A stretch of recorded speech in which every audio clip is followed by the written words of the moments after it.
কিছু নেক আমল, বদ আমল, সমস্ত কিছু সেদিন আপনাকে আপনার কাছ থেকে দেখলে আপনাকে উঠানো হবে,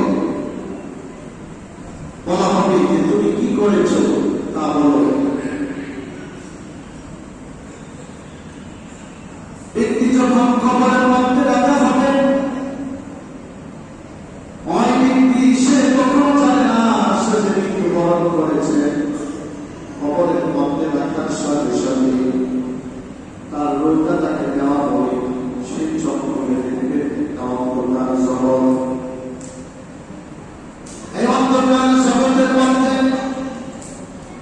যখন দেখবেন চক্রকে কবরের মধ্যে দেখবেন অন্ধকার একটা জগৎ, তাকে মাটি পাবে, তাকে মাটি সামনের দিকে উপরের দিকে তাকালে মাটি। যখন মাটি দেখবেন চারিদিকে নিজের শরীরের মধ্যে যখন তাকাবেন, সাদা পোশাক দেখার সাথে সাথে সেই বুঝে যাবে সে আর দুনিয়াতে নাই, সেই মৃত্যুবরণ করে কবরের ভিতরে আসে। যদি বলি আল্লাহু আকবার, ওই ব্যক্তি বুঝে ফেলবেন, ফেরেশতা তাকে উঠাবে, জিজ্ঞাসা করবে তুমি জীবনে যা যা করেছো প্রত্যেকটা কিছু আজ বলে দাও। ওই ব্যক্তি দুনিয়ার জমিনে যতগুলা ভালো কাজ করেছে প্রত্যেকটা কাজ ওই দিন ফেরেশতার কাছে টাস করে বলে ফেলবে। যদি বলি সুবহানাল্লাহ, সেটা ছোট হোক বড় হোক, প্রতিটা ভালো কাজ সেই তাড়াতাড়ি করে বলে ফেলবে আমি এটা করেছি ওটা করেছি, সবগুলো কাজ। যখন তাকে বলা হবে এবার তুমি বদ আমল কি করেছো সেগুলো বলো,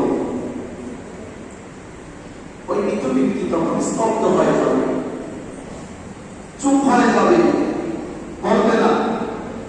ফেরেশতা তাকে আঘাত করবে, ফেরেশতা তাকে যখন আঘাত করবে, আঘাতের পরে তখন সে বলতে শুরু করবে আমি দুনিয়াতে এই কাজ করেছি, এটা এই খারাপ কাজ করেছি, তাকে কাহিনী দিয়েছি, তার হক পেয়েছি, অন্যায়ভাবে তাকে আঘাত করেছি, সুদ খেয়েছি, ঘুষ খেয়েছি, জেনা করেছি। যত জাররা থেকে জাররা পরিমাণ যদি খারাপ করে সেই খারাপ কথাটাও বলবে, ভালো কথাটাও বলবে। যদি বলি সুবহানাল্লাহ, সেই সমস্ত কিছুর রিপোর্ট সেদিন ফেরেশতা কাপড়ের মধ্যে লিখে দিয়ে আপনার আমার গলার মধ্যে সেটা ঝুলিয়ে দিয়ে তারা চলে যাবে। চলে পড়ি আল্লাহু আকবার।